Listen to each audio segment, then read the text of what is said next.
Hello, everyone, and welcome to episode 59 of the Hall of Gamers podcast. This week, I'm joined just by Cameron. Charlotte was with us earlier, but unfortunately is having some internet issues. We had a scuff stream. So if you were watching us live, you probably got the first 10 minutes of this before we had to redo it. But I'll edit it together to make it something, make sure that it works.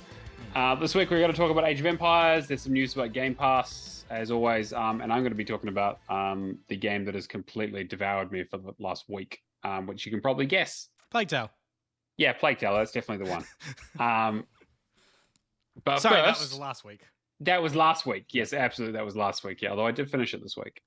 As always, we're doing the show live on Twitch. Xbox Hall of Gamers is the place to come find us. You can come hang out in the chat like David Milloy is.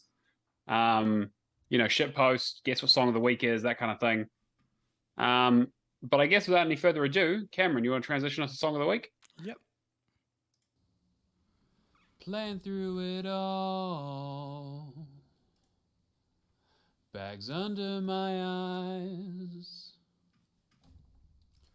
It's finally on Game Pass,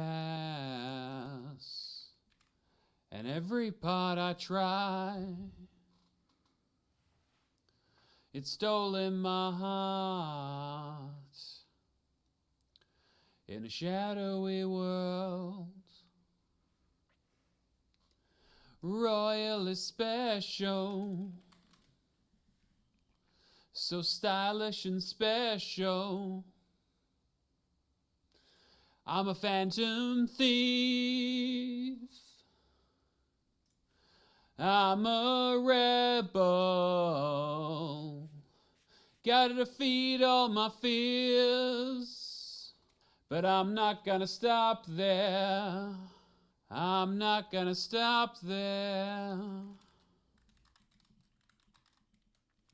Alright, so second attempt, it is Radiohead by Creep.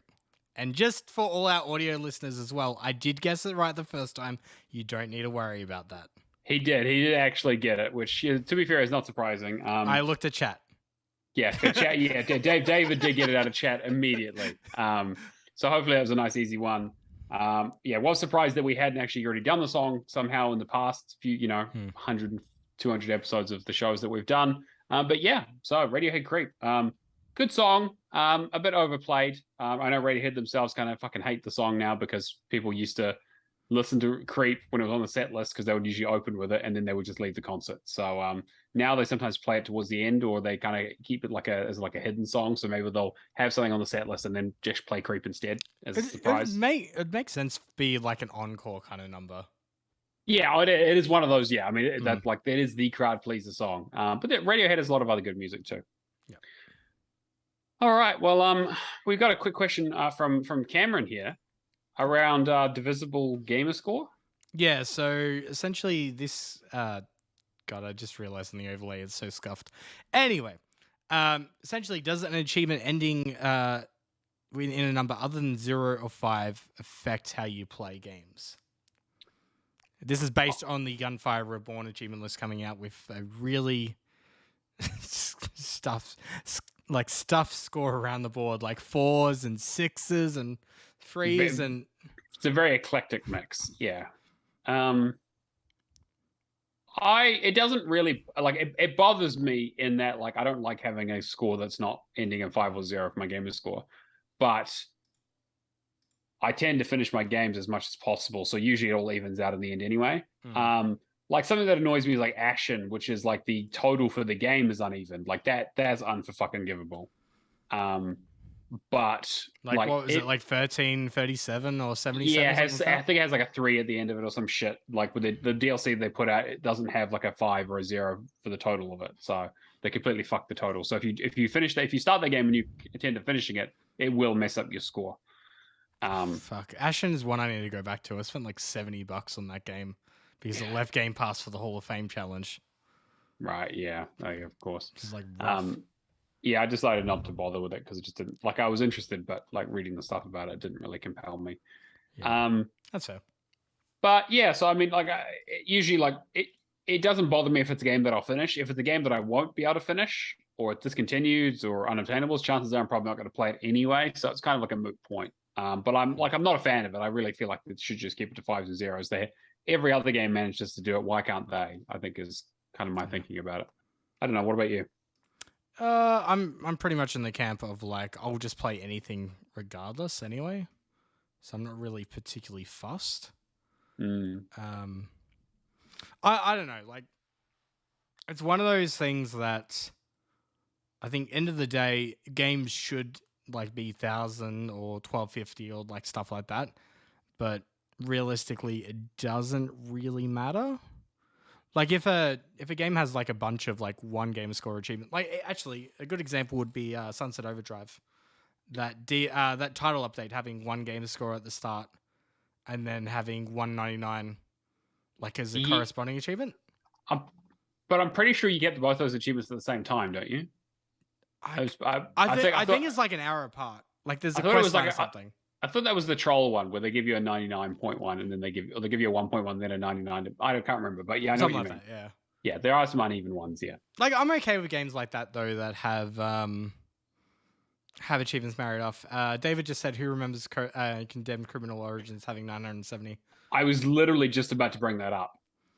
It was the first thing that came to mind. Is that it was because they had to remove an achievement, and back in those days they didn't really have a good process for that, so they just didn't put another one in. They didn't replace it with anything. It still annoys me to this day. Like it's like one of the things where like, come on, man, you could have just fixed that up. I really wish that Microsoft had been stricter with their rules in the first place around game score and kind of achievements, because they were very I was going to say if they'd been strict at the start, then they would have been a poor adoption rate. That's the problem. When you're the I'm gonna like beat it to the chase. When you're the underdog trying to revolutionize the system, putting restrictions on something is not going to allow. But the thing is that like adoption. the 360 was head and shoulders above the PlayStation 3. We know that. Like the achievement system was a huge revolution for system, along with the other things that they did as well. But still, like starting off with the 360, yes, the 360 was in the generation. But if you're starting off that generation on a bad footing, regardless, but I feel like the rules were pretty tight back in the day, right? Like again, the developers didn't know how to do achievements from like the Ubisoft, games and that sort of stuff. But most of those games had 1,000 points and got like one DLC pack that was 250, and that was it. And it was like the arcade games all had 20, and you got a 50 point 50 point DLC increase if you wanted. And they were pretty strict on that for a long time until they opened up the floodgates just before the sort of Xbox One generation. I wonder when those, I guess, newer restrictions came in, because you can't have anything less than 10 achievements now and more than 50 in an initial list unless you got approval from Microsoft. With some exceptions. Like Vampire Survivors is weird. Like having 1,200. Yeah. I think PC Gamepass, actually PC games in general are getting like more of a lenient side at the moment. That doesn't surprise me, considering that, again, that's an area where they want to grow, and a lot of those games already have existing Steam achievement lists and that kind of stuff, so they want to just make it as easy as possible to port those things over. Yep. Whereas wholly original games, I would hope, sort of stick to the rules a little bit more. I mean, it doesn't really bother me all that much, as long as I can get all the achievements and get the game completed. Yep. The score is not the important part, the completion is. Yeah, I mean, it depends on who you ask, but... Well, in my opinion, at least. Yeah. I for the completion aside, I can definitely understand that. Yeah, I'd rather have the game done, whether that's 10 achievements or 5 achievements or 100 achievements. It doesn't really matter to me. Yeah. But yeah, that was my main question for the week. Isaac's gone missing or something. We send our well wishes. Hope he turns up soon. Fingers crossed. Every week without a question is more time that we have to come up with stuff on the fly, and we don't like that, No, exactly. I do not like having to work for this podcast. But speaking of which, let's dare our community expect anything of us? I know, it's fucking bullshit. Especially the ones who pay us. All right, let's get into the news. We've got quite a bit this week. All right. Do we want to start with the Age of Empires stuff first? Yeah, come on, let's get out of the way. I can take a nap. Christmas came early this week for me. It did. You take a nap. Have you... Okay. Let's start off with, like, in terms of Age of Empires, how much love for the series do you have? I have a lot of fond memory. The first game was one of the first games I ever played in my entire life. It was my dad got it for us on when we bought like our first like home computer. So I played a lot of Age of Empires 1. It got me into like history and that kind of stuff. I was very interested in it. And then Age of Empires 2, I absolutely love as well. I've never played through any of the campaigns legit. It was literally just cheating the whole time and smashing my way through all of it. Like I was a kid, so I didn't have any idea of strategy or like and that also like got me into RTS in general. That's why I really enjoyed StarCraft. Same thing there though. I didn't play any of those games legit, just all cheats all the time. Zerg Rush. Yeah, Fucking absolutely. Yeah, Neomaster. it's fucking just Black Sheep Wall and Operation C. I can't remember the cheats, but yeah, like absolutely, yeah. Like I love RTS for that. And they also got me to Red Alert and Command and Conquer and all that kind of stuff. So, like I haven't gone back to an Age of Empires game in a very, very long time. Not since I was basically, it's the 25th anniversary, and I probably haven't played it since I was 8 or 9 or 10 maybe. So I probably have not. Back in those days, Age of Empires 2 would have been the first one for me. But then at the same time, I can remember like really spending hours upon hours on Rise of Nations and Civilization 3. Actually, I was just thinking of like other games in that sort of area. Like I bet Empire Earth, which I think was their like Sierra's competitor to it, which I really enjoyed. And then when they came up with our Star Wars, was it Galactic Battlegrounds? I think was the based on the. It was like Star Wars, but based on the Age of Empires 2 engine, which is why the game's completely broken because you have flying units in that game, and the engine is not made for that at all. So it's just like flying units destroy everything. Yep. Jeez. I have so many fond memories of it, but then there's just so many hours wasted as a child playing the same. Like Civ 3, like the newer Civilization games, I can't play because Civ 3 was just like that perfect balance of being bare bones enough in that day and age. Like where the systems were like, they were fleshed out enough to make it enjoyable and playable for hours on end. But like you'll play like Civ 6 or something now and it's like, that's we're adults. We don't have entire days to spend with, I mean, depending on what kind of career path you take. It very depends, but for the most part, I agree. See, I kind of went in the other direction, right? Because like Civ was the sort of like management sim style with some combat and like empire building, whereas I went the like Heroes of Might and Magic. Like Heroes 3 is one of the greatest games of all time, especially with the expansions. The expansions are amazing, and so I got like into like the turn-based tactical games around like building an army, getting resources. Taking over stuff, finding treasure, finding spells, and going into battle with your enemies, with like angels and fucking demons and liches and shit like that. It was fucking awesome. Again, cheated my way through all of those games too because I was again a child, but like it was still some of the coolest experiences ever. So yeah, I kind of moved away from RTS, moved to the more turn-based stuff, and now I'm just trash at video games because of that. So I just play experiences instead. Fair. So what actually happened with the 25th anniversary? So there was a few like rumblings going on earlier that Age of Empires 2 got raided in Europe before the announcement. So we knew Age of Empires 2 was coming to consoles, which at the same time, like I was like, oh my God, this is the most amazing news ever because I love Age of Empires 2. It is definitely the best game in the whole series. Yep. But at the same time, like, we were expecting 4 to come to consoles. That's been the rumor for forever. Age of Mythology was more a case of like when, but actually seeing an announcement for it was like, fuck. You know what? Like, I love the scenarios in all the Age of Empires games, except for probably 3. 3 is my least favorite. But fuck, like Age of Mythology having like a 32 scenario campaign, like spanning from the Greek gods to the Egyptians, then to the Norse. I never played the DLC, which I think was China. Oh, okay, yeah. Chinese mythology. Yeah, there's a DLC. I'm not too sure if I'm 100% accurate on that, but like, Age of Mythology, created such a love for mythology and ancient history for me. So fucking seeing that that's getting a definitive edition, I'm so psyched for that. Age of Empires 2 is coming to consoles Jan 31st. I'm like torn between hoping for a stack or not. Because I don't think it will have a stack. I don't think it will either. But I'm kind of like, if it did, I've put 800 hours on PC. I was gonna say you still haven't even finished the PC version yet, so I'm at like 76% now. I'm slowly that's getting ridiculous. there. And they just so yeah, I'll go through all the other stuff. So Age of Empires 2 got announced for console Jan 31st, 2023. Also going to be a Game Pass. Age of Empires 4 is later on in the year. We don't know an exact date yet.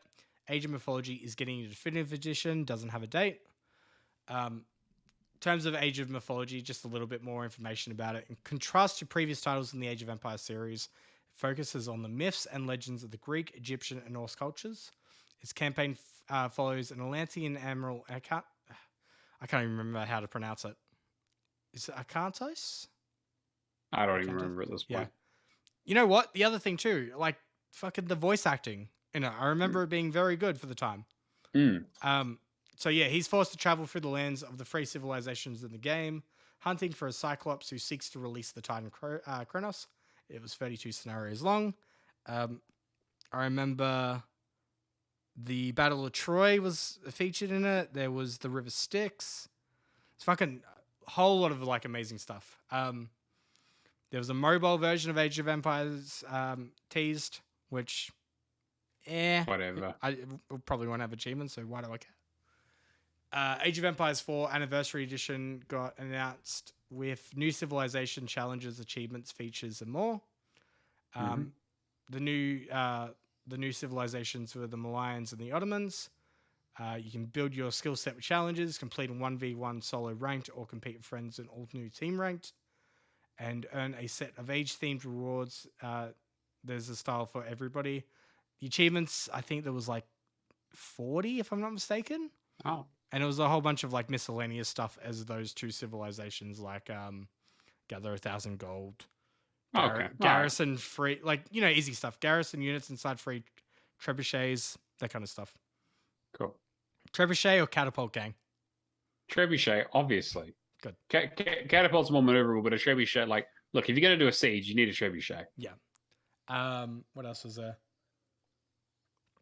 There was other games getting on too. Age of Empires 2 Ninja Hoodie was unlocked for everybody in State of Decay 2 as long as you log in before the 7th of November. And Forza Horizon 5 players can also show their love through having a customer library for the Ford Ranger Raptor. The code is 726949524, which is on the Xbox Wire website. And Age of Empires 3 Definitive Edition also had some news about a giant update with some new features, maps, and more. Fans now have the opportunity to access some new and unique cosmetic packs to enhance the game experience. These packs cover previously released and brand new heroes from across all of the civilizations in the game. No new DLC for Age of Empires 3. I can't say I'm surprised. They're probably looking to move on pretty quickly from it. It doesn't really have the same love that 2 does. Yeah. Like 2. I mean, I'm kind of surprised, but I'm kind of not that 2's coming to console. Like, it makes sense, but at the same time, like, I thought 4 would just be the main one. Everyone loves 2, though. But the other one that seemed to slip under the radar that nobody else seems to be talking about because of the console news is Age of Empires 2 is getting a Return to Rome DLC. Oh, like another DLC. Cool. Yeah, so a definitive DLC that is essentially based on the Age of Empires 1 Definitive Edition content. Right, okay, that's cool. That's really cool. Yeah. Which Age of Empires 1 doesn't get enough love. Like, it was it's bare bones compared to 2, but like from where the series began, it's fucking amazing. Yeah. And I fucking love the Roman tales, so yeah, really excited for all that. I know that I will be still working on the series into next year. I'm probably going to stream some more 4. 4 hasn't captured me the same way. Like, I really like the history element of it. Like, it kind of feels like the game that if you were a year 10 history student, you could get away with playing in class. Right. Because it's educational. Sure. But, like, I think it... What's the best way to... Like, it doesn't improve on the gameplay enough for me over 2 to be enjoyable. Like, it's enjoyable as 2, but that's why I'm feel let down because it's not better than 2. Sure. but then compared to having the openings and the closings of 2 scenarios, you know, like where it explains the history of Joan of Arc and stuff like that, 4 does such a amazing job, like painting the scene. Right. If that I makes mean, yeah, sense. it's years later, right? They've got Like just the taking present day locations and like the cover in like a highlighter kind of glow of like these weaponry and all that. So it's kind of like, okay, this is the real place in time. It kind of just paints. How do I explain it? For me, like visualizing history is a difficult thing. Yeah. right. Like it's easy to say, you know, wars happened and all that kind of stuff and that, but having that connection between a history book and real life is hard. Yeah, it definitely sort of bridges that gap in a way that's quite interesting. Like seeing that's something other than, you know, a piece of fiction is fucking amazing. So yeah, I need to go back to before more, but yeah, lots of Age of Empires news, which I'm really happy on, especially seeing how I felt like last year was such a massive push for Age of Empires as a series going forward. You know what? Kind of makes me think like fucking Xbox is doing Xbox and Microsoft are doing very well with RTSs. Halo Wars 3 when? When they find a studio who can make it, because they all got shut down, didn't they? So I'm not sure. Wait, who did 2? 2 was well, no, not Creative Assembly, right? That was the first one, I think. I'm not sure now. Because I know one wasn't a studio of theirs. No, it wasn't. They you know, they hired for that job. Not hired, you know what I mean. Contracted to that. Yeah. But yeah. Yeah, I mean, like, I'd love another Halo Wars. It'd be great. We still need to go back and finish up 2. I'm waiting on you. I've been You're waiting on me. I haven't even got it installed anymore. Yeah, no. All right, what else we got? All right, so let's go with all the Game Pass news this week. Yeah, let's do it. All right. So it should come to no surprise that Phil Spencer hinted a price increase for Xbox consoles, games, and subscription services such as Xbox Game Pass could be introduced next year. I kind of like, you know, you see the usual Twitter conversation around it, just like, oh my God, they're jacking up my prices, my Game Pass prices. How dare they? I mean, kind of. And then Sony's kind of, you know, like the Sony ponies are just like, we told you this is going to happen. And it's like, I'm not happy about it. I'm never happy about like price increases, but at the same time, like 2023 is going to be fucking loaded. I mean, maybe. Okay, if things don't get delayed. Yeah, right. That's the thing. Is that like I until I can play the game, I don't trust anything. Right. This is that whole forward-looking statement thing. Don't make any purchasing decisions on things that they haven't released. Yeah. Like I'm like yeah, David points out, like, not surprised by it. Yeah, like it makes sense, right? Sony increased their prices of their consoles. Game Pass is always going to go up in price because they need to make more money on it. But apparently it is profitable, but they're seeing growth is slowing in terms of the amount of people that they're onboarding on consoles, which makes sense, right? Because who the fuck hasn't heard of Game Pass at this point? That's why they're pushing so hard for PC and cloud. Yeah, because that's their next revenue stream. But yeah, so yeah, for us running the business, we had to look at the return for the business, cost of the business. We've held price on our console, we've held price on the games and our subscription. I don't think we'll be able to do that forever. I do think at some point we'll have to raise some prices on certain things, but going to this holiday, I thought it was really important that we maintain the prices that we have because consumers' rights right now are more uncertain than they have been in a long time, and I want our medium of video games to be something that they find attractive. I personally, for the first half of 2023, I don't think console prices will increase. I think well, they definitely won't increase before the end of the financial year. I'll tell you that right now. Yeah, or March 31st. Yeah, I very much doubt. Like they'll hold on to that as long as possible. Game Pass subscription going up, I can see that happening. I could even see like the $1 entry point being, you know, a few more dollars more. Still, They might attractive model. they might get cut. To be fair, they might not need it anymore if Mm. they're having slowing growth and people coming on board, then they don't really need to be giving it away anymore. Yeah, it makes sense as well. Like I don't think it's going to be to the point where like something like a Netflix model is, you know, they're losing subscribers from having a price increase. I mean, I unsubscribed from Netflix when they increased their price again. So like, it depends. I've got a big backlog. If I lose my Game Pass, like, I mean, I've still got a few. You know, I've got quite a bit of time still left on it. But like, I guess the question with that is then, does the I mean, okay, I'm thinking the right way to. I'm thinking the right way to answer. Like to ask this. Let's take a look at like the main benefits of Game Pass. Sure. AAA first party studio games, having them day one. Yeah, of which there are not a huge amount at the moment. There has been a bit of a dry spell considering the delays. I mean, the last big one was probably what Halo Infinite last year. Yeah, I'm trying to think. First party, yeah. No, yeah, Halo would have been after 4. Yeah, okay. I'm trying to think what else.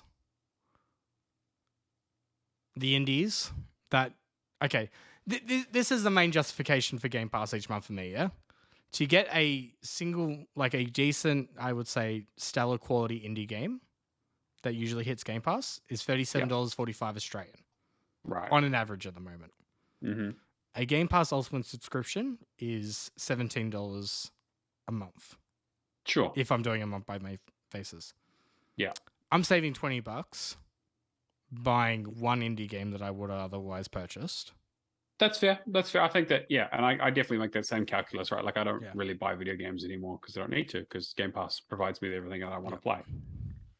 As an achievement hunter, I think Game Pass is continuously going to be our best source. Yeah. And as somebody in particular likes experiencing as many different games as I can, whether it's a justification for my job in terms of a marketing sense, sure, or whether it's a other case of like I just want to play every other game to get a feel for it and to, you know, to provide content for our audience. That's also another factor as well. I could understand though, if you have a massive backlog, then there might be a question of like, what's the point? But I mean, like Game Pass is taking away from time to finish my backlog. Like I still have 290 games or whatever I need to go back and finish. But the question is then whether you have a case of, all right, let's hypothetical situation. You cancel Game Pass for 6 months. You go, all right, I'm going to catch up on every single title that's, you know, back in the backlog. I'm going to give everything a hard crack, and you get 80% of it done in like 6 months. Yeah. And you go, all right, the other 20% in the 2-yard, or they're discontinued or unattainables. I'm just going to leave it off. Yep. Are you going to have a reverse effect then of like Valacking, like reverse Valacking? I don't have Game Pass. I need to purchase it before games leave. Yeah. Well, the thing is, like, if I get to my backlog, then I might go back to it. I mean, like, I think it also depends on the releases. Like right now, like the game I'm playing right now is on Game Pass. So I think that like it is very much dependent on what's currently sitting on the service. Like I'm not planning on leaving anytime soon. There's so much stuff on there that I still want to play and I'm interested in. But it's turned from being something that I used to play a little bit to just keep myself sane while I work on backlog to completely replacing everything that I play. Like everything that I play is now Game Pass. Whether it's because things are leaving or because new things have joined. Like I don't play games any other way now. Which is good for the most part, but it does mean that I have spent all this money on these games that I just haven't gone back to, that I still need to. You know, like 100 of which I haven't even fired up yet. But then you also have the same thing of like, how much money have you saved?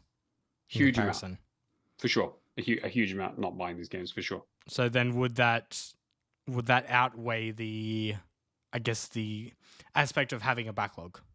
Maybe. I don't know. I mean, like, I'm not so much worried about things I haven't started too much, right? Because it's like they'll always be there. It is more just the things that I have started that are just sitting there forever that I just need to go back to. But I haven't really thought about my backlog all that much recently.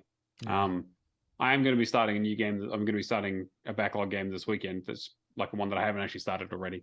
Just because I'll do some co-op. But like, you know, like that's a rare occasion. So that's the thing. I don't think I'll ever catch up on like even playing the amount of games that are in my backlog, but at the same time, I wanna. It's more so like going to the video shop where you're at, and not having those options anymore. Yeah, for sure. Like, I remember back in the day too, trying to get like certain DVDs, and that was like near impossible because this was, before the age of the internet in Australia. I mean, FOMO is a real thing, right? And like Game Pass sort of preys on that in a like a probably relatively intentional way. Yeah. So yeah, what else we got? I was going to say that the only other comment here was Spencer confirmed that Game Pass was profitable. Thank you very much. Good to hear.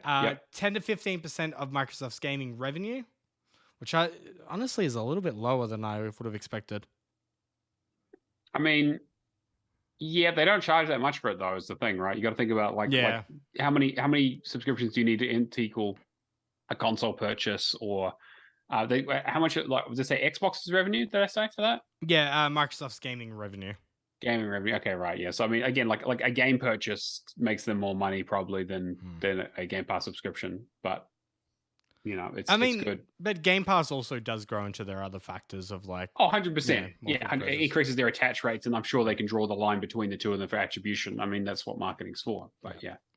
And Satya Nadella announced that PC Game Pass subscriptions increased 159% year over year, and that more than 20 million people had used Xbox Cloud streaming to stream games. Yeah, it's pretty incredible. David points out that you also, with Game Pass Ultimate, get EA Play. That is true, but I've only ever found maybe 2 games on EA Play that are actually worth playing. So I know. I think it just depends what kind of consumer you are, because like I think if you don't like sports games, there's not really much on there for you in terms of EA's offering recently. Just give us more Timefall. EA just pump out Timefall games. That's all we want. Yeah, I mean, like the thing is, like we talked about a few weeks ago, right? Like Respawn is really the only thing keeping EA up in terms of hardcore gaming, non-sport gaming at the moment. Is Crisis Trilogy on game? I don't know if it's been added yet. The 360 ones are. Yeah, 360's ones are on there. Not the new ones, I don't think. But I wouldn't be surprised if they did announce the new ones. I feel like I feel like I see more EA access stuff leaving than joining these days. Yeah, they haven't. Well, they're not releasing any games. Yeah. So yeah. Well, they like no surprise of things are keeping them afloat other than Respawn, but they announced The Sims 5. Yeah, well, they just made Sims 4 free to play, right? So yeah. So that guess it makes sense. Yeah. What other Game Pass news have we got? To no surprise at all, Game Pass has contributed largely to Yakuza's popularity in the West. Yeah, it makes perfect fucking sense. It's the same reason, I imagine they probably had Final Fantasy on there as well as Persona now that it's on there. Yeah. In terms of bringing cool Japanese stuff that most people on the Xbox haven't played over to the West. Yeah. In terms of audience, I think the West has especially increased. It's hard to tell if that's linked to multi-platform or if it's because we changed the genre and protagonist from Yakuza Like a Dragon as a new series, or both. Well, that's the thing too. Like, which ones have English voice acting? Like a Dragon does. Yeah, and some of the earlier Yakuzas do. I believe. The 1 and 2 remake, Kiwami 1 and 2. Yeah, because they're based on PlayStation 2 ones that had voice acting to begin with, right? Yeah. But I think the later ones, I think 6 doesn't. I think it's all in Japanese. Yeah, I think so. It's been a while since I played them. Yeah, other than that, last month, RGG announced 3 new Yakuza game. Sorry, not Yakuza. 3 new Like a Dragon titles: Like a Dragon 8, Like a Dragon Ishin, and Like a Dragon Gaiden: The Man Who Erased His Name, which I'm really keen for. That fighting one will be a really fucking interesting one. So yeah, it's set to release in 2023, and Like a Dragon 8 releasing in 2024. Nothing has been mentioned regarding day one Game Pass releases for these games, but considering Yoko Kami is clearly a fan, however, they will be most likely dropping into the service. I can see that. Yeah, I think Like a Dragon titles will easily hit Game Pass now. And the other thing, I still have that inkling in the back of my head that there's just such a close partnership with Sega. As soon as Activision Blizzard closes, it's done deal. I don't know. I really feel like the all the pressure they're getting from the antitrust bullshit, from the CMA and all that thing have really probably made it that they're probably going to lie low for a little bit and not give them any more reason to. The biggest I thing don't- though Sega owns is Sonic. Yeah. Well, Sega owns Atlas and Creative Assembly, so like again, there's still a lot there. So like everything by Atlas, which is again includes Persona, Shin Megami Tensei, and then Creative Assembly is mainly Warhammer, but like your Total War, Yeah. like that's still huge in terms of, and like that would like that would make sense from their sort of PC strategy for sure. Like it would cover their PC and some of their sort of moving into the Eastern market. Well, I think acquiring Sega would be fucking amazing in terms of get like, what have you got? You got your RGG. That rounds out like your JRPGs. You got Persona. You've got what else? What's the other one Atlas does? Shin Megami Tensei.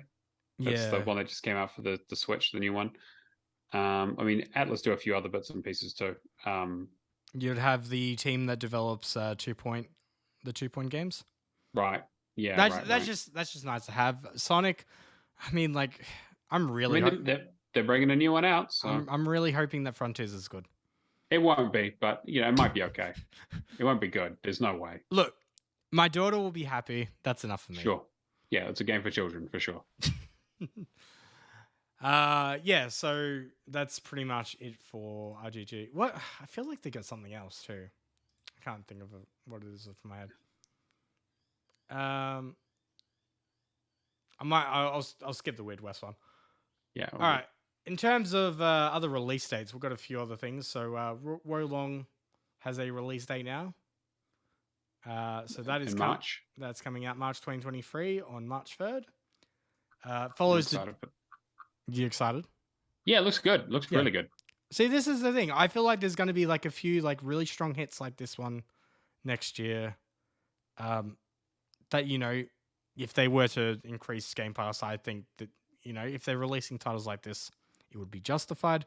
It just depends on the quality of content that's coming out this year. That's fair. Yeah, Yeah, you're right. I think that. Yeah. I feel like we're in such a point now though. Like October already. There's been so many games that have been introduced this month that I'm so fucking keen for that I'm like, all right, I want to go back to backlog stuff, but I'm not going to be able to. No.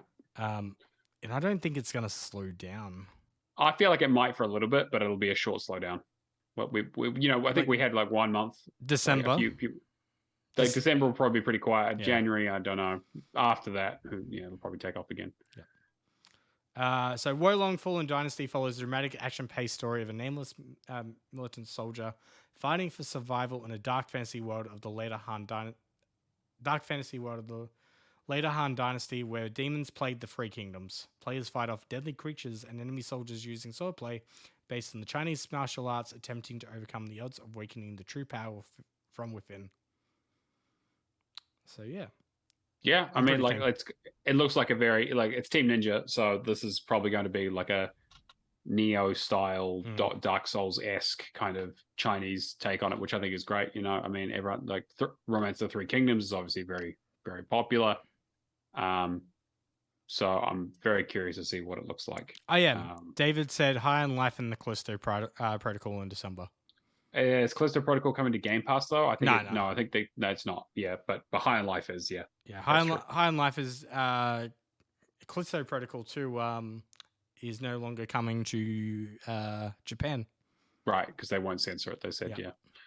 Which is interesting. So yeah, Wolong Somerville release date, which I'll let you take over. Yeah, I'm excited for this. So I guess Somerville was from the devs who left the Limbo devs, whose name escaping me at the moment. But the devs called Jump Ship, which is a good name, right? Yeah, it's pretty funny. Yeah, and then they were like, we're gonna Jump Ship and then also make the same game.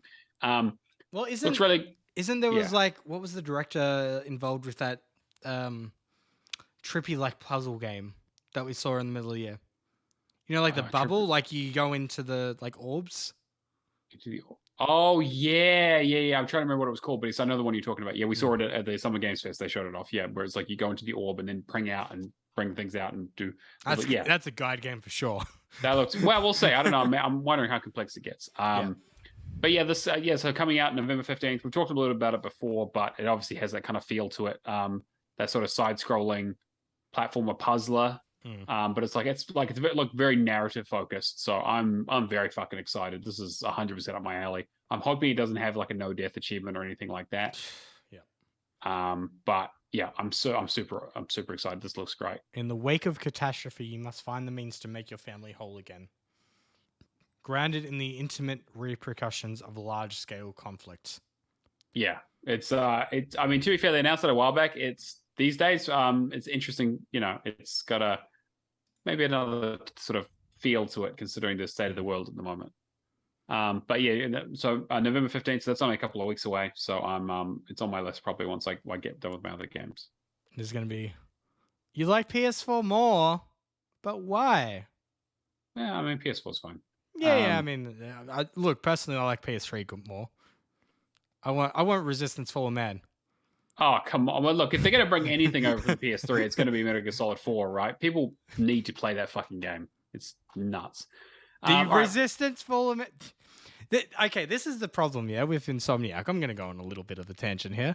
But the problem with Insomniac is they make really good games that there's nobody working on those franchises anymore. PlayStation just needs to be all in Insomniac. They made two sequels, like 2 sequels and a spin-off for the fucking PSP for that game. That game got plenty of time. That game was supposed to be the Halo killer, just like every other fucking FPS back in the day. I mean, I'd play like a remastered collection of that or something. It'd be interesting, but whatever. Insomniac are busy doing Spider-Man and Wolverine. Insomniac is like the biggest missed opportunity for Xbox. Unfortunately, it's that one studio that I really wish we had gotten. Yeah, but I think once they got Naughty Dog, I think, and considering how closely they were with Insomniac, I can't say I'm surprised. Yeah. What else we got? All right. So we talked about Somerville. We talked about that. Witcher remake in Unreal Engine 5. I mean, it's about fucking time.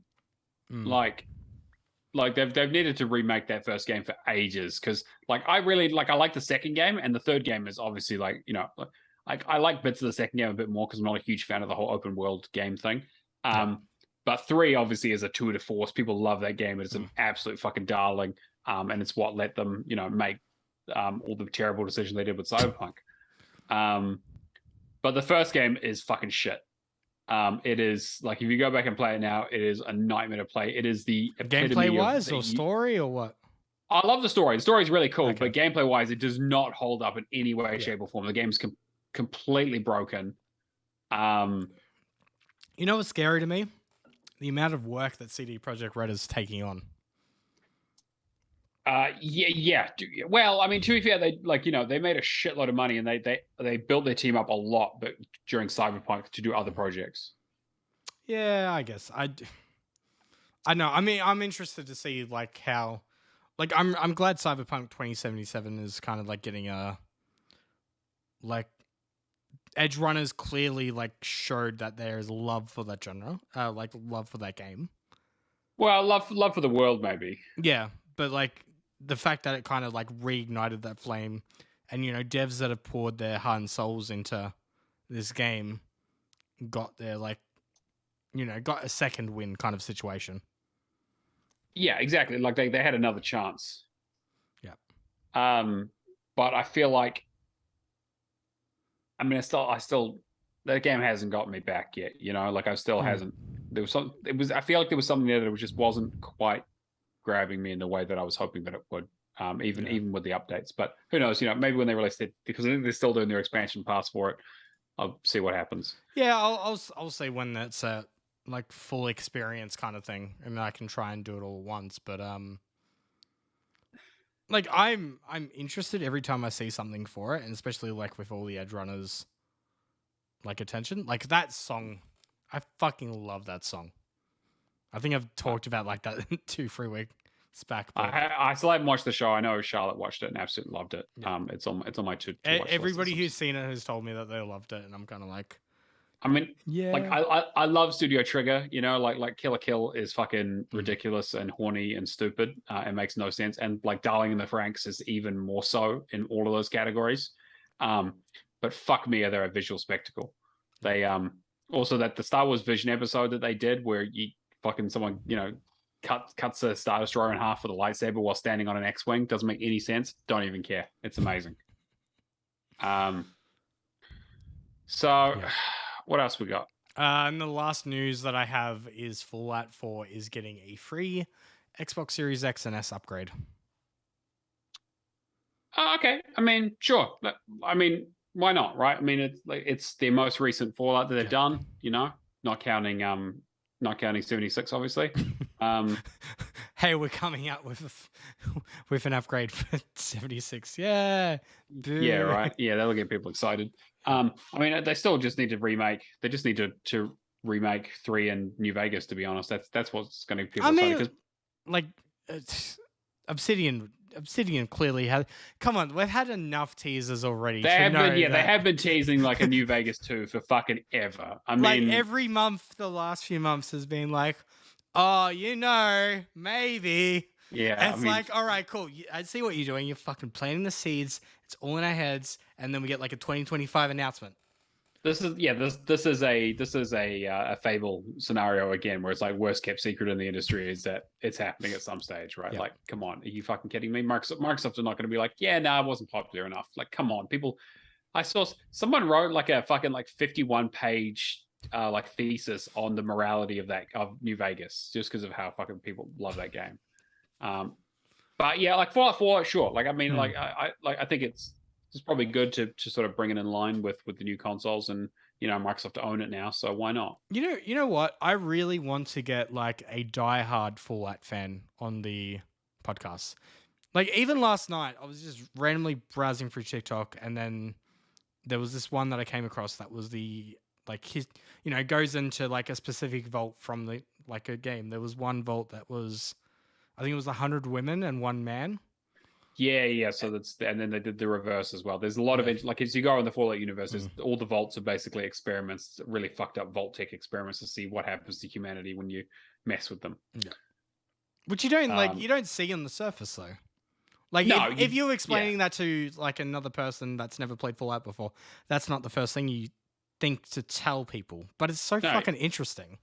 Yeah, and I think that's again they just I think a bit of a tangent, but they've also just released some screenshots of the new TV show that they're working on, or some screenshots. I say some stills, like it's based around like Vault 63. So like I'm interested. I don't know if I'll like check it out or anything. It's on my list to watch stuff maybe, but to be fair, the video game TV adaptations have been kind of hit or miss recently. So I want to. There's some really good ones, and there's some really like Halo, for example. Fucking, apparently, it's getting a second season. We'll see. Just let it die. Yeah, well, yeah. You want to get into the Game Pass updates? There's quite a few, right? Yeah, there's. Give me 2 seconds. And go back to that one. All right, I'll go from like mid-month. So October 18th, we had Plague Tale Requiem, which you've already completed. You told us was amazing. October 20th had Amnesia Collection and Rebirth. October 20th also had Phantom and Somna. 21st had Persona 5 Royal, which I'm sure you'll delightfully tell us about. I'll talk about. October 27th, Frog Detective, The Entire Mystery, which I'll talk about. As well as Gunfire Reborn and Signaris. And then games that we have leaving in the other month are Alan Wake's American Nightmare, Backbone, Bassmaster Fishing 2022, Non-Guns, Doppelganger, Project Wingman, Second Extinction, Sniper Elite 4, The Forgotten City, and we also had an update on, to nobody's surprise, Football Manager 2022, both for console and PC, leaving Game Pass on November 8th and most likely getting delisted, as they do every year in November. Yeah, exactly. Yep. Cool. All right. Well, I guess we'll get into what we've been playing. Cameron, do you want to talk about your stuff? Yeah. All right, cool. So, I haven't really been playing much this week. I'm kind of been just jumping in between. Age of Empires 2, did a little bit of the campaign the other day. It was all right.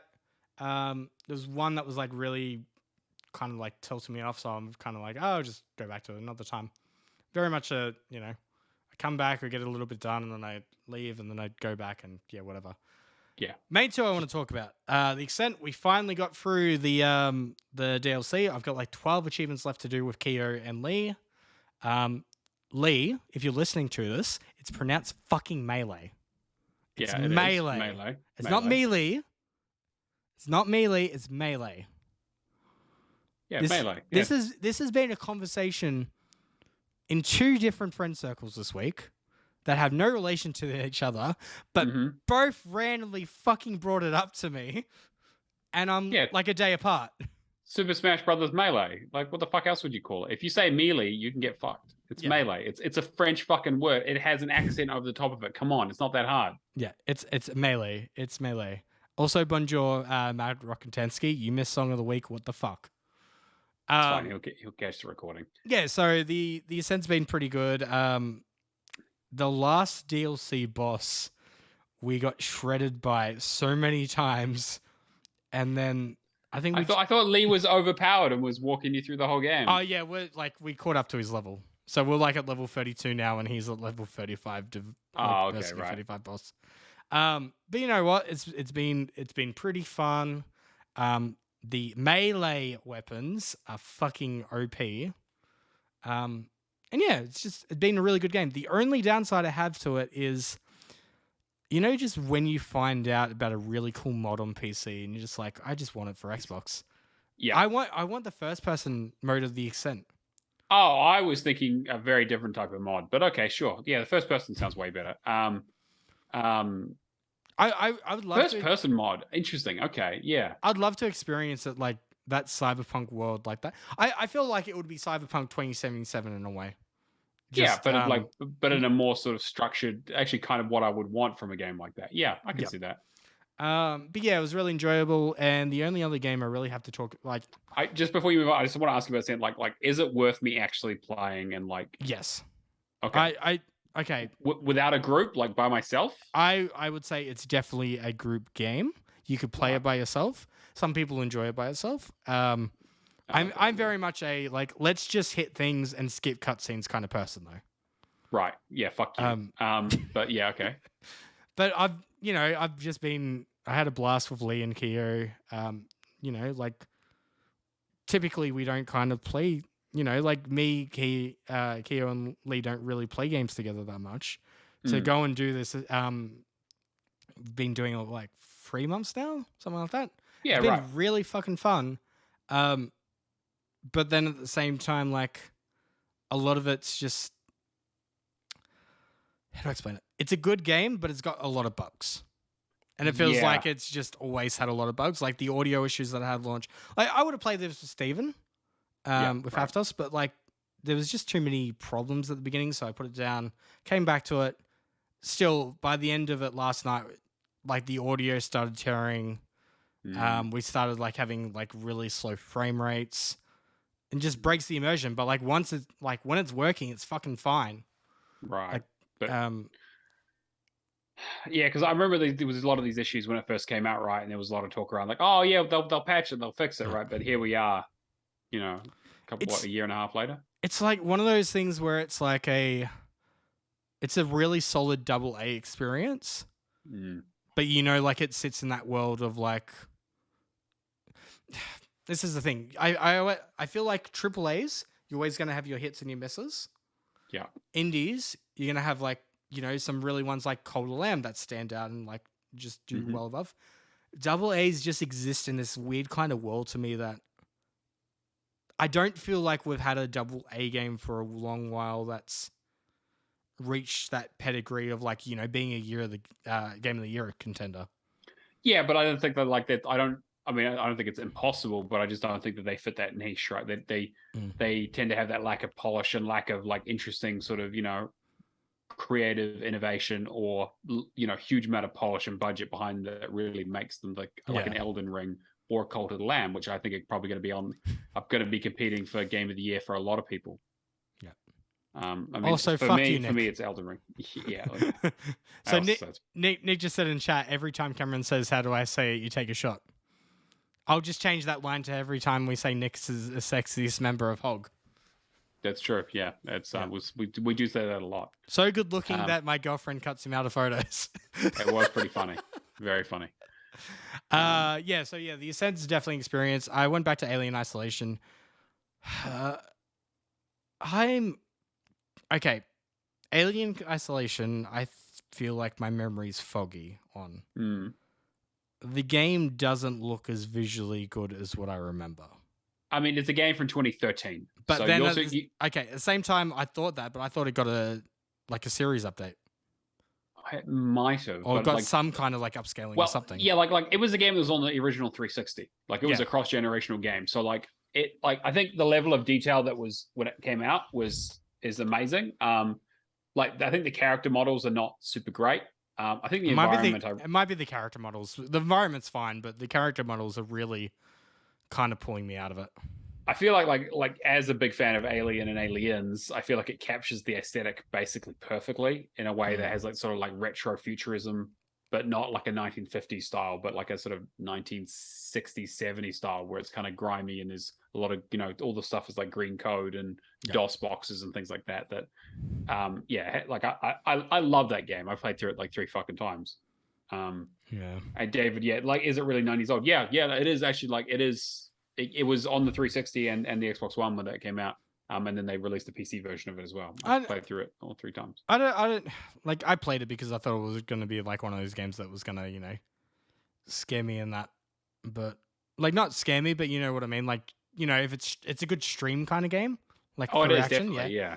But it just wasn't capturing me to like what I was hoping for. But yeah, I mean, like, it is what it is. So if you got any other like really good horror stream suggestions for the next few days, then let me know. See what I can think of. Other than that, like, this is the thing. I feel like every game that I played this week has kind of had like some, like, Alien Isolation wasn't so much bugs, but it just didn't live up to what I was thinking in my head. Sure. The other one I dived was Frog Detective. The complete history. I saw the trailer for this when it got, like, I saw it was on TA. They post the trailer with the announcement of it coming out, and I was like, oh, actually.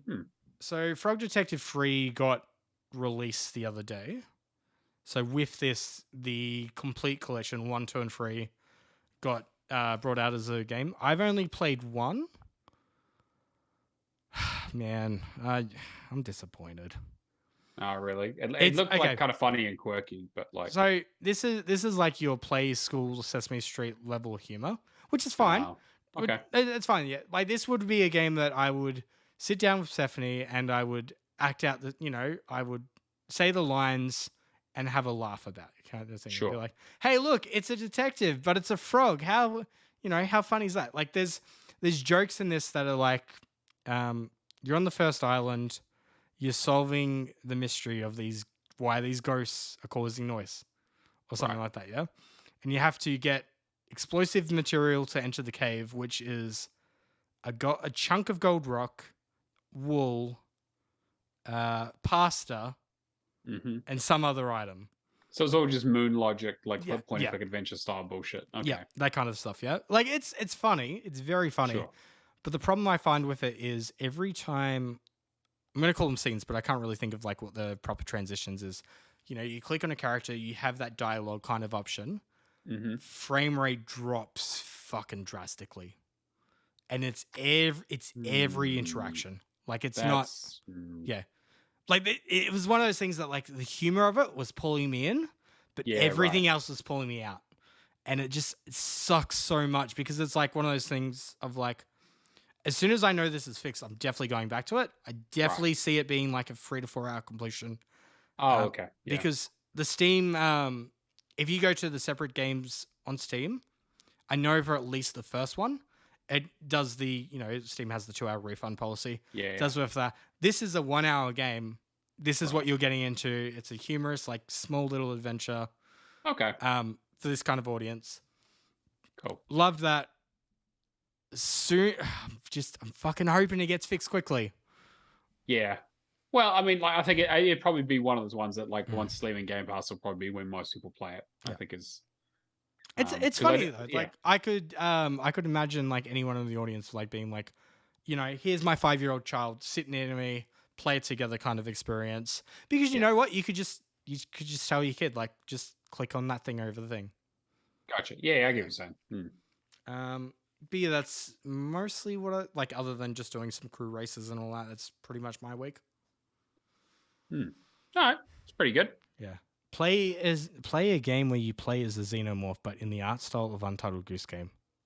I would play the fuck out of that game. That would be amazing. Instead of honky, you just hiss at things and the little mouth comes out. Yeah. I imagine that would be a few licensing issues there. Oh, sure, but like that'd be a great mod. Yeah.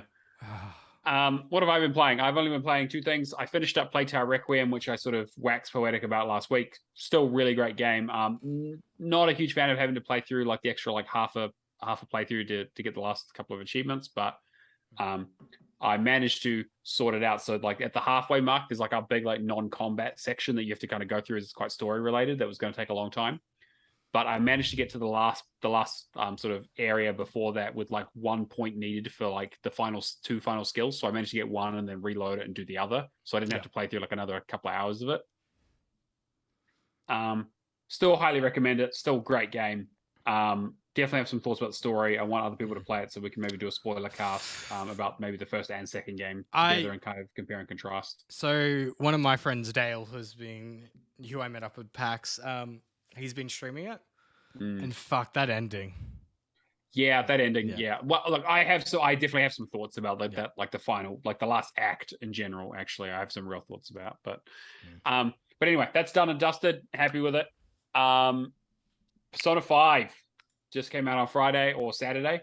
Let me put it this way. I started it on Saturday. I had put 28 hours into this game over the last 5 days. Okay, it's not Hades addictive, but it's addictive. Well, look, I'm also way fucking busier than I was back when Hades came out. I have a lot more responsibility and a lot more work to do, and I need to sleep more. But it is the thing that I've had to. I've been up till like 2 a.m. most nights playing this game. Also, I've been having the TV stolen from me for Pokemon Let's Go Eevee, so I haven't been able to play it as much as I would like. How dare she? I know, but that's fine. Whatever. So I haven't played as much as I would like, but I've been putting a lot of time into this game. I am like timeline-wise. If you don't know how the game works, basically you are a Japanese high school student who goes into like a world of dreams and has to battle monsters. And so the plot in this game basically is that you basically from whatever city hometown that you're from get into an altercation with a drunk guy who's harassing a woman. Turns out the drunk guy is some powerful person and basically covers the whole thing up, and you get done for assault and get kicked out of your school, and you get sent to this prep school, basically being in the middle of Tokyo, being like, hey, this is your last chance. If you fuck up at all and you get expelled, you're on probation, you're going to jail. That's it. It's like it's a pretty wild fucking concept. And there's a lot of imagery around like rebelling and like fuck the man and like take like adults are the worst and like like corruption is everywhere. It starts like I think it's like 6 months into the game, and it's like you're doing like a heist, and like the tutorial is all this big heist, and then like some shit happens, and then the rest of it is like a flashback. I'll spoil it because whatever. It's like a 5-minute tutorial. Basically, the heist goes wrong. You get captured by the cops. Turns out someone fucking dobbed you in. And so you spend the rest of the time basically moving your way back up to that point in the interrogation room, someone telling you like, okay, how the fuck did you get to this point? And so it's you telling the story of like, I think it starts in like April, and then you basically play each day. So it's usually like a day segment and then like an evening segment, and you do things throughout the day. This game is more of a life simulator, like a high school life simulator than it is an RPG. In the same way that I'm like, I almost want to like ask the Cult of the Lamb guys, we're like, okay, so you guys did like a roguelite and an Animal Crossing game, 2 genres that don't really normally mesh. Did you just guys like play a bunch of Persona and like, hey, these are 2 things that don't go together. Let's just do that. I mean, like again, like I know that this game came out, years ago, and chances are people who have a PlayStation or have already played it. This is a brand new experience for me. I never played a Persona game in my life. That's why I was very excited about it getting released. Like there's so much I like about this game. I love the like day-to-day stuff. Is that like you can do all kinds of things where it's like, okay, how are you going to spend your time? The things that you do in the real world will impact your stats and abilities in the dream world. So it's like, okay, I'm going to hang out with this person and boost my bond with them. So that means that I gain new abilities with them. And so sometimes it's like the people that you fight with in the game, like your party members, you can boost your bond with, or it's other people who are your confidants, people who supply you with. So like, for example, there's like a politician. The more time you spend with them, the more convincing your talking gets, because when you fight monsters in this like shadow realm and this like heart, like, the dream world thing, again, it's called the metaverse, but I don't want to use that phrasing for obvious reasons. Again, it has that aspect hasn't aged super well. And so it's like fucking Zuckerberg just basing his whole business. Ruin it exactly. Just completely ruin the entire Persona franchise. Rolling the entire dice of the Facebook in fucking Facebook company on a whole, like, I played Persona like fucking 5 years ago. Yeah, exactly. I love Persona. So the whole thing is that, like, you when you fight the monsters, sometimes they'll like surrender and you can talk to them. And so you can gain abilities to like make that easier, or you have abilities where, like, if you do an attack and like you nearly kill an enemy or don't knock them down, one of your teammates might jump in and do like a special attack, or they might do more damage, or you have more team up attacks, or like more stat increases. So it's like the connections that you make with the other people in the world help improve your sort of gameplay and the sort of other side of it. And like, you're kind of in a Japanese high school, and so the idea is that you discover that you have the ability to go into the hearts of corrupt people, and each of these like corrupt people have like they're based on like I think the theme's like 7 deadly sins. So I think there's 7 as far as I can tell. I just finished the 3rd one, and you go into their corrupt hearts. You have to battle your way through whatever palace that they've designed in their heart to get to their treasure. When you get to the treasure, you send them a calling card being like, hey, the Phantom Thieves are here to steal your fucking heart, motherfucker. And that makes their heart manifest. You go back in there and fight, a big boss fight, and confront them, try to make them change their ways. You steal their heart, and then that affects them in the real world to basically, feel guilt, or takes away that sin, and confess their crime or whatever it is. It's great. Like, I love it. I love everything about it.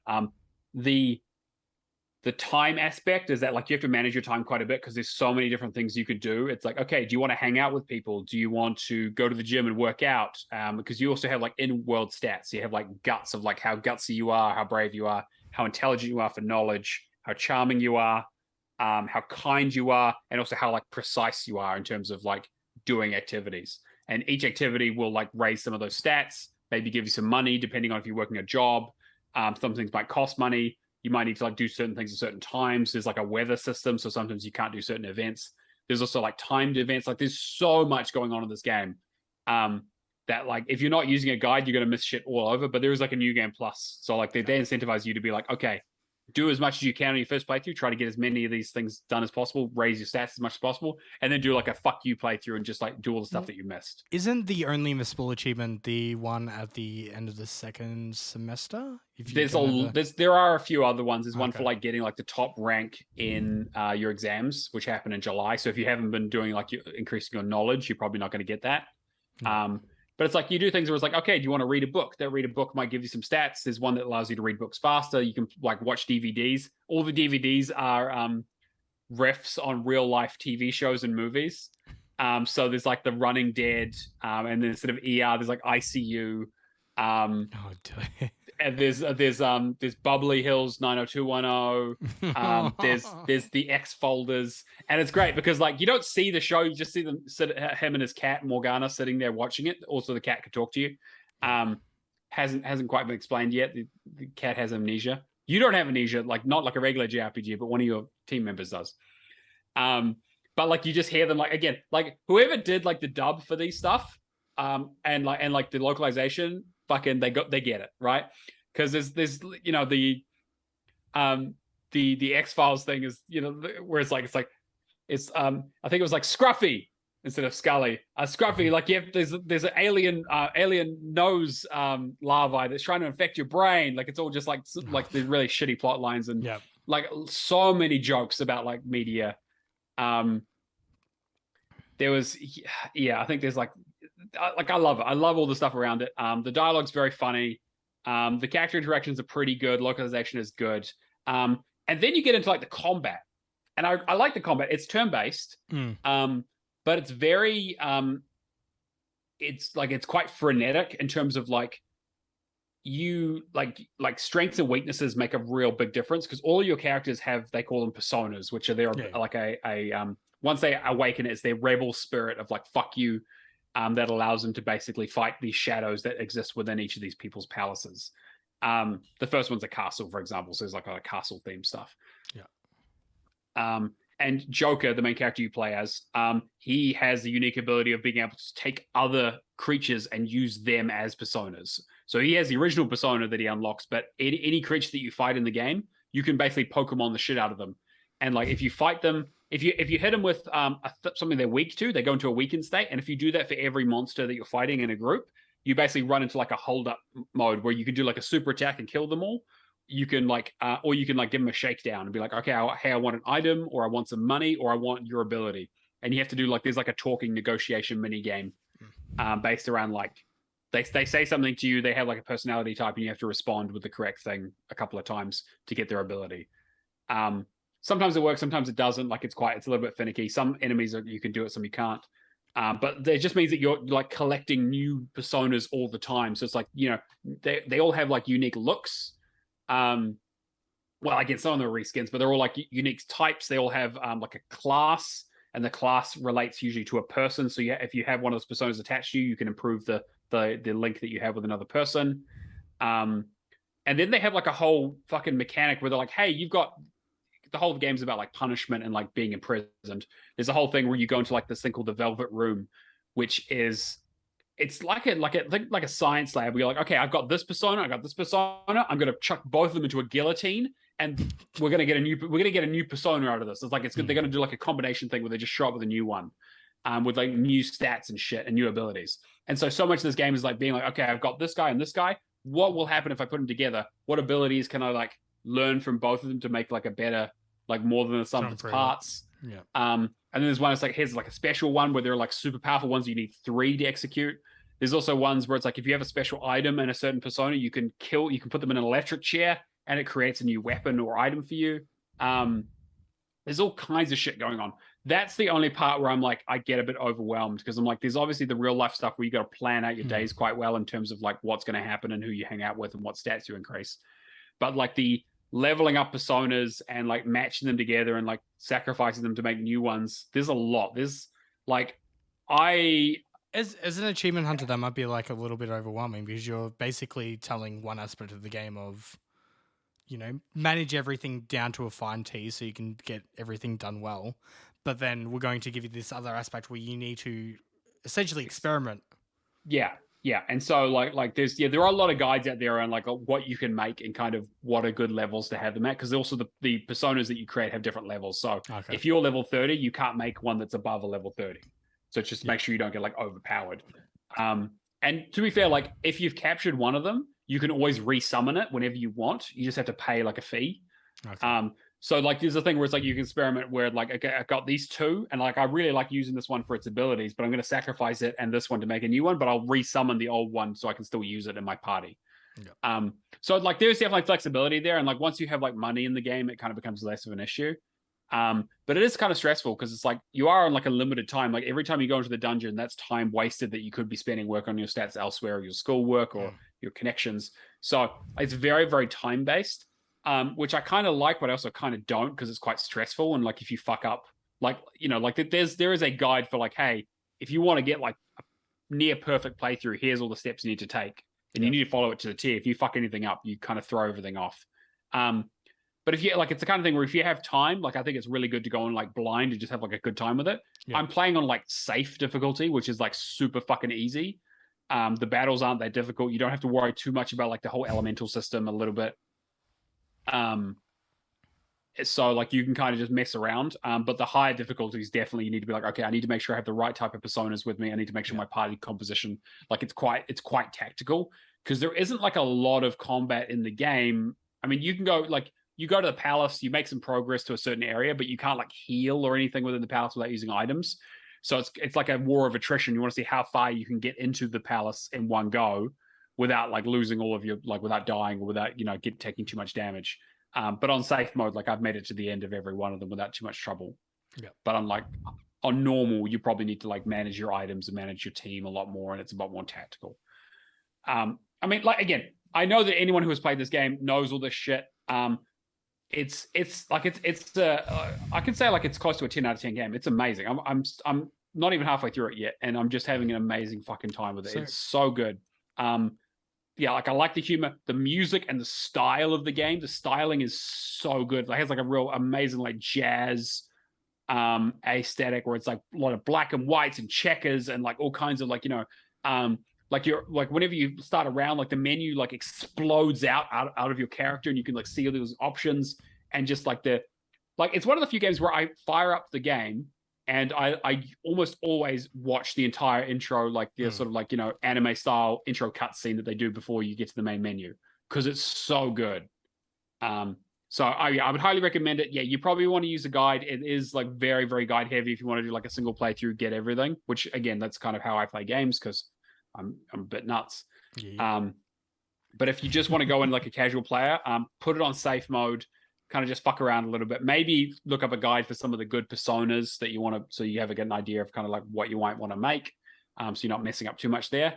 And just have a great time with it. I'm very excited. My only worry is that like so much of this stuff is really good. I'm worried about like going back to 4 and 3 about like what kind of stuff they might have added in 5 to make it more user friendly. I think 4 is going to be fine. 3 is going to be a bit of a coin flip. Speaking of 3 and 4, I guess the question that I have around them is like, I guess how much you might not be able to answer this, but how much do those games factor into this? Like, not story-wise, not at all, really. Okay.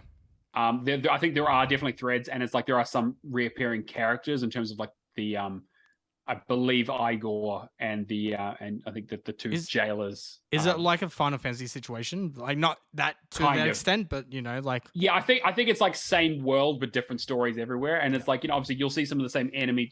You will see a lot of the same enemy types.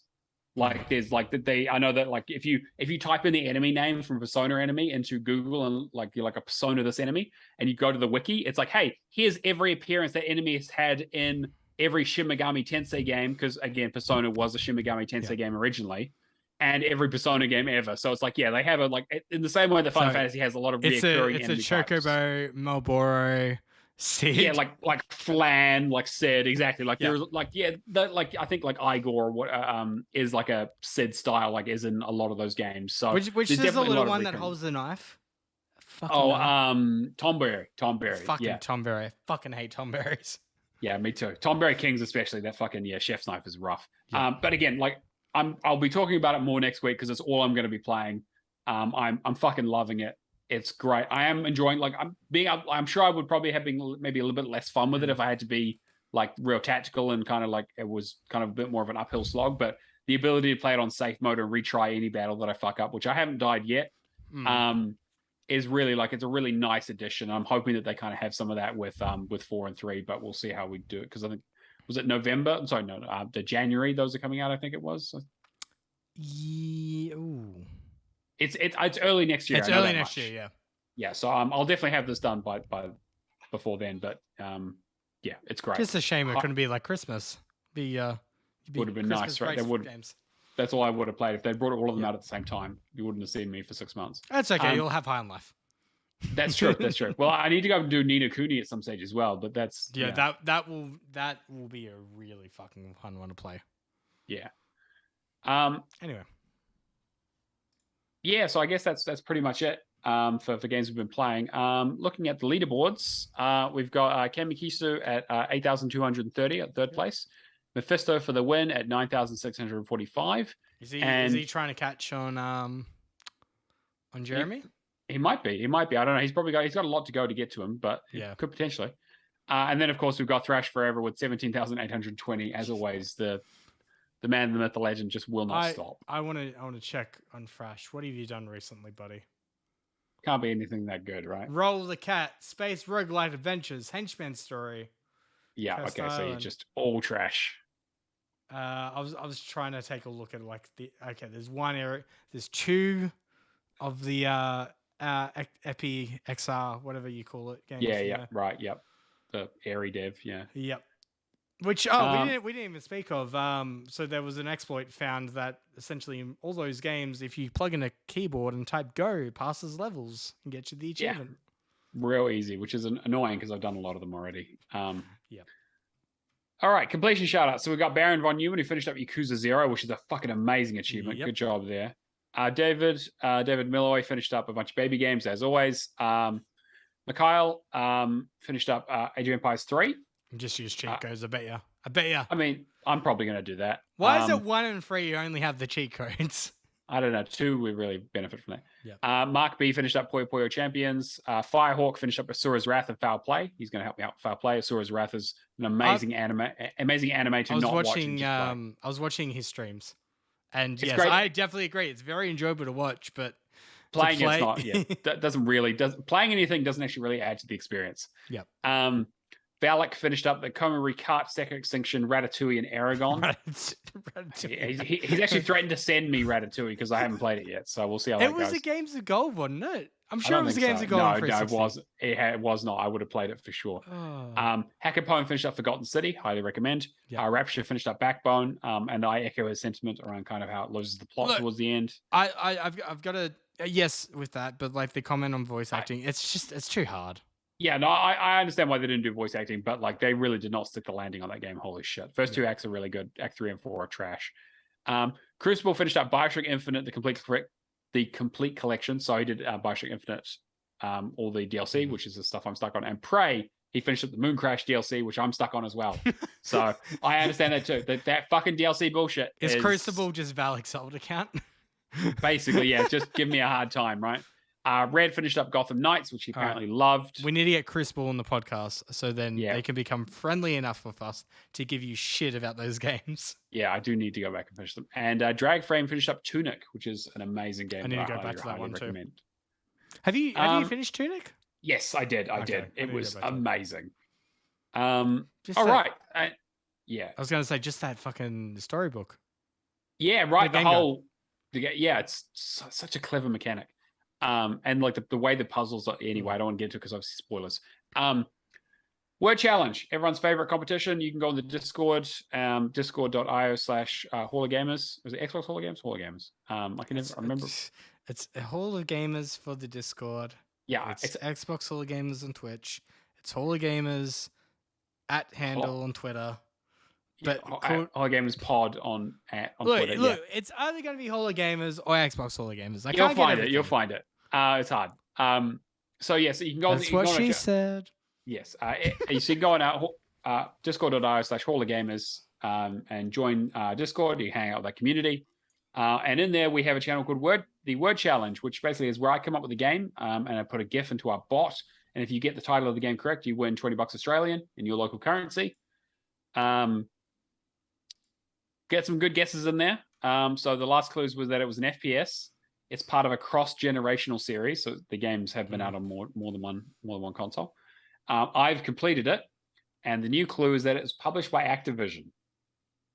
So that should narrow it down quite a bit, because I have finished quite a few Activision games, but there aren't that many of them that fit into that other category. I think I know what it is, but yeah, I've seen some really good guesses. So good luck to everyone. I know Professor Pluto, Alex is very keen on winning that $20. So good luck to you, mate. He's tough. He can't win. He's not star. He's fine. He'll listen to this and he'll be like, "What? What?" Yeah, he'll be fucking pissed. I'll send him bucks some Maxibons. It'll be fun. Oh, we'll make sure we bring him on the show if he does win. Just to tell him that we're not giving him the money. It's a reinvestment. Yeah, exactly. We'll just be only if it's Alex. Yeah, we're just gonna bring our Gucci glasses on at the same time. And that's kind of going to bring us towards the end of the show. I mean, if you want to contact, do you want to do? Again, we'll save that for next week. Or do you want to do Patreon? Or yeah, yes, we'll do Patrons actually. All right, so Patrons to give you all the shout out that you deserve, so we can actually talk about podcast stuff. So we have Odrin, Lee, Mikhail, Chapters, Natalator, Firehawk, Mad Lefty, G Spaceman, Admiral Awesome, Odrin, again. Okay, that's weird. I've got 2 in there, but there was a message before saying there was 1. Anyway. Oh, okay. All right. Keo, Happy Moogles, Kung Fu Skills, Hack and Pone, Cavalier 07, Old Nick Clown, Mark B, and Nick Love and Legend. Thank you. I will draw the Patreon draw, but I'll probably just put it on the Champs channel because I've had a very fucking busy few weeks. Yeah, it's been pretty nuts with PAX and everything else on top of that. There's a lot going on. Yeah. And we'll have a new draw for you guys next month, early next month. So keep stay tuned. It's also pretty hard when like half the state is underwater. Yeah, that's true. I mean, to be fair, I've always said that Australians are below sea level, but now it's true. All right, well, that's going to bring us towards the end of the show. Like I said, you can always come and hang out with us on the Discord, discord.io/HallOfGamers. As always, we're also live on Twitch each week, Xbox Hall of Gamers. Come hang out in the chat like David and a few other of our friends, Matt Rokotansky did. Ask questions in the chat. We'll respond to you as much as we can. No, okay. David's asked, I'm just going to quickly say, Australia isn't sinking, but we had a fuck ton of like rain. Like, okay, I haven't seen this amount of rain since 2011. It has been so much rain, in fact, that I have not been able to see my daughter for 3 weeks now because there is a fucking sea in between us. There's a big flood. It's crazy. I only just got told today that she's that it's safe enough to travel through. So it's actually nuts. If you want to contact us in other ways, hallofgamerspodcast@gmail.com or at hallofgamerspod on Twitter. Otherwise, subscribe to us on your platform of choice. Leave us a review. Tell your friends. Retweet us. Word of mouth, as always, is hugely important for us. All right, well, Cameron, if you want to be found, what's your details? You can find me as Shadowless Edge on pretty much everything except for OnlyFans. That's a work in progress. Oh, wait, we can't make that joke, can we? No, we cannot make that joke, Cameron. Thanks. Sorry, like OnlyFans, like the fan. No, don't keep saying it, Cameron. Okay. If you want to find me, I'm a Neomaster on everything: True Achievements, Xbox, and Discord. Thank you very much for listening. We will catch you guys next week. See you later. Oh, actually, and also thank you to Charlotte, even though she couldn't be here. And yes, and who? Keo. And yes, actually, you're right. Sorry, in my rush, I should probably say this. Thank you to Keo for leaving us a fantastic review of Alfred Hitchcock's Vertigo, the game, which is available as a free Patreon. Like if you don't even have to be a member of our Patreon, you can access the post. It's in the chat. It was in chat. No, it's in podcast chat. It's a podcast. It's on our Discord. But if you want to get a hold of it, let us know, and we'll send you a link. It's also on the Twitter. Go check that out. Keo did an amazing job. So thank you so much for that. We're hoping to do a bit more of that kind of maybe some free content.